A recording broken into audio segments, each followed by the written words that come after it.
Hi అందరికి welcome back to our channel. నేను మీ సిరిసిల్ల అమ్మాయిని మీరు చూస్తున్నారు సిరిసిల్ల అమ్మాయి అఫీషియల్ యూట్యూబ్ ఛానల్. ఈ రోజు మన ఛానల్లో వీడియో ఏంటి అంటే ఉల్లిగడ్డ ఎండు రొయ్యల కూర ఎలా వండుకోవాలో మన ఛానల్లో అయితే వీడియో అయితే చేశాను. ఈ వీడియో చూసి మీరు అందరు తప్పకుండా నేర్చుకోండి. ముందుగా దీనికి కావాల్సిన పదార్థాలు ఏంటి అంటే ముందుగా అయితే ఎండు రొయ్యలు అయితే తీసుకోవాలి.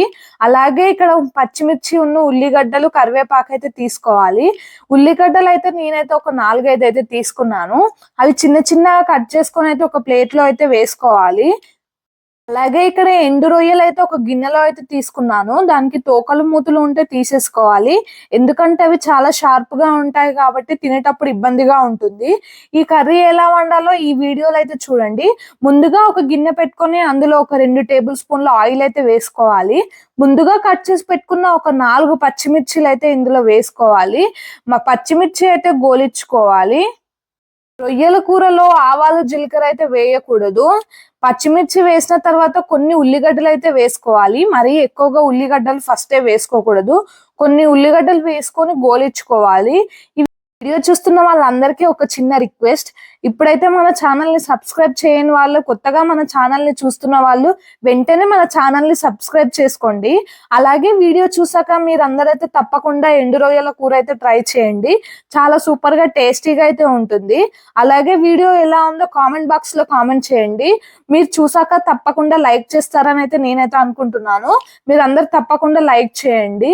ఈ ఎండు రొయ్యల కూర ఎలా వండుకోవాలంటే ముందుగా ఉల్లిగడ్డలు గోలిన తర్వాత అందులో కొంచెం అల్లం వెల్లిపాయ పేస్ట్ అయితే వేసుకోవాలి. ఆ తర్వాత చిటికెడు పసుపు అయితే వేసుకోవాలి. ఇవన్నీ పూర్తిగా గోలించుకోవాలి. అలాగే ఒక 2 రెమ్మల కరివేపాకు అయితే వేసుకోవాలి. ఇది కరివేపాకు వేసుకుంటే రుచి బాగుంటుంది అని చెప్పేసి కరివేపాకు అయితే వేసుకోవాలి. ఇష్టం లేని వాళ్ళైతే కరివేపాకును అయితే స్కిప్ చేయండి. ముందుగా కట్ చేసి పెట్టుకున్న ఉల్లిగడ్డలు అయితే వేసుకోవాలి. ఉల్లిగడ్డలు అయితే బంగారు రంగు వచ్చే వరకు అయితే గోలించుకోవాలి. ఉల్లిగడ్డలు వేసాక స్టవ్ అయితే హై ఫ్లేమ్ లో అయితే పెట్టకూడదు. ఎందుకంటే ఉల్లిగడ్డ అయితే తొందరగా మాడిపోతుంది కాబట్టి స్టవ్ అయితే సిమ్ లో పెట్టుకోవాలి. బంగారు రంగు వచ్చే వరకు అయితే గోలించుకోవాలి. మరీ ఎక్కువగా అయితే మాడగొట్టకూడదు. ఎందుకంటే ఉల్లిగడ్డ మాడిపోతే రొయ్యల కూర అయితే అంత టేస్టీగా అయితే ఉండదు. ముందుగా అయితే ఇక్కడ ఒక గిన్నెలో అయితే రొయ్యలు అయితే తీసుకున్నాం కదా, అందులో కొన్ని వాటర్ అయితే పోసుకోవాలి. ఎందుకంటే డస్ట్ ఉంటుంది కాబట్టి రొయ్యలు అయితే కడిగి అయితే వేసుకోవాలి. ముందుగా ఉల్లిగడ్డలు గోలిన తర్వాత ఇక్కడ రొయ్యలు అయితే వేసుకోవాలి. నేనైతే ఈ గిన్నెలో వాటర్ పోసి అయితే ముందుగా ఉల్లిగడ్డలు గోలిన తర్వాత అందులో ఎండు రొయ్యలు అయితే వేసుకోవాలి.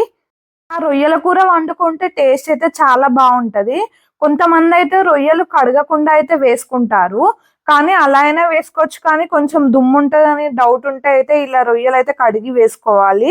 ఇవన్నీ వేసుకొని అయితే ఒక్కసారి అయితే కలుపుకోవాలి.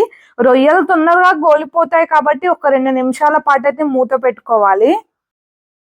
మధ్యలో ఒక 2-3 సార్లు అయితే కలుపుకోవాలి. ఎందుకంటే అడుగంటు పోకుండా చూసుకోవాలి.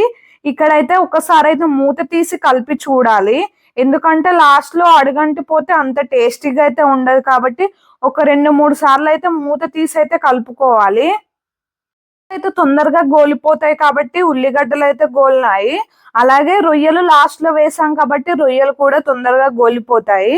ఉల్లిగడ్డలు ముందే ఎందుకు వేస్తామంటే రొయ్యలు ముందు వేస్తే మాడిపోతాయి అని చెప్పేసి ఉల్లిగడ్డలు అయితే ముందైతే వేసుకోవాలి. ఇవన్నీ అయితే ఒకసారి అయితే కలుపుకోవాలి.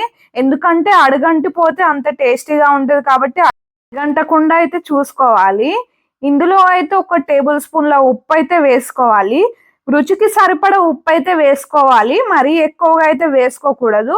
అలాగే ఒక చెంచా అయితే కారం అయితే వేసుకోవాలి. కారం ఎందుకు తక్కువగా వేసుకుంటున్నానంటే ఆల్రెడీ ఇందులో పచ్చిమిర్చి అయితే వేసుకున్నాం కాబట్టి టేస్ట్కి సరిపడా కారం అయితే వేసుకోవాలి. మరీ ఎక్కువగా అయితే వేసుకోకూడదు.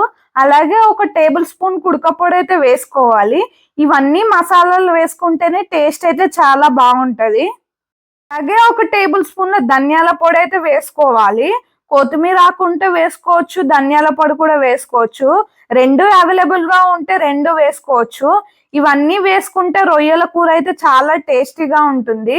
ఈ రొయ్యల కూర అయితే చపాతీలో కానీ వేడివేడి అన్నంలో కానీ ఎలా అయినా తినొచ్చు. టేస్టీగా అయితే ఉంటుంది. ఈ రొయ్యల కూర వండుకొని పప్పుచారు కూడా చేసుకోవచ్చు. ఎందుకంటే ఇది ఫ్రై లా ఉంటుంది కాబట్టి సాంబార్కి అంచుకు తినొచ్చు. ఎందుకంటే టేస్ట్ అయితే చాలా బాగుంటది. లాస్ట్ లో అయితే కొత్తిమీర అయితే వేసుకోవాలి. అంతే, రొయ్యల కూర అయితే రెడీ అయిపోయింది.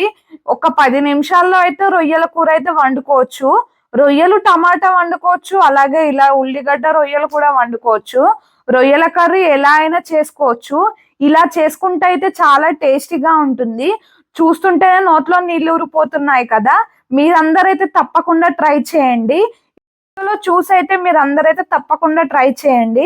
టేస్ట్ అయితే చాలా బాగుంటది. ఎందుకంటే రొయ్యలు ఉల్లిగడ్డ ఫ్రై చేసాం కాబట్టి టేస్ట్ అయితే చాలా బాగుంటది.